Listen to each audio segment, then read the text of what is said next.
لەناو بەنو ئیسرائیلدا کوشتار زۆر بوو. خوای پەروەردگار عقوبەیەکی دانا کە عامە بۆ ئێمەشە، سزایەکی دانا، هەڕەشەیەکی کرد، فەرمووی من أجل ذلك كتبنا على بني إسرائيل أنه من قتل نفسه.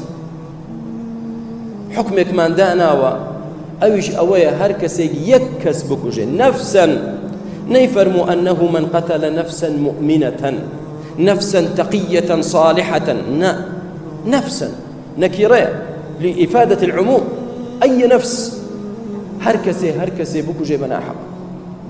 جا مسلمان بێ یا کافر، جا کەسێک بێ شەو ڕۆژ لە مزگەوت بێ نوێژکە، یا کەسێک ئەوەندە بە تەقوا ئەوەندە بە ئیمان نییە، بەس تۆ بۆت نییە بیکوژیت. خوای گەورە دەفەرمێ هەر کەسێ یەک کەس بکوژێت فكأنما قتل الناس جميعا، وەکو ئەوە هەموو خەڵکی کوشت بێت. دەوەرە ئەی مرۆڤ، ئەی دڕندە، ئەی ئەو کەسەی کە وەکو دڕندەیەک دەتەوێت کەسێک بکوژیت، بیرکەوە بە کوشتنی کەسێک، تۆ وا حیسابە کە هەرچی خەڵکی سەرزەویە کوشتوت. ئەی ومن ئەحیاها، ئەی کەسێک کە کەسێک لە مردن ڕزگارکە فكأنما أحيا الناس جميعا، وەکو هەموو خەڵکی ڕزگار کرد بێ ئاوایە.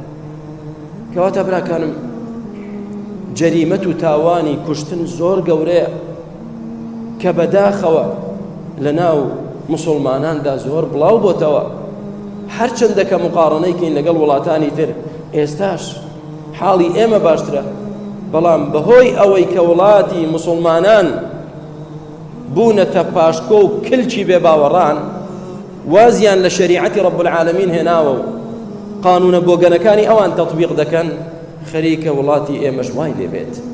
خوای گەورە هیدایەتماندا و خوێنمان پارێزرا و کات و مسلمانان بپارێزێت لە هەموو بەڵاو فیتنە.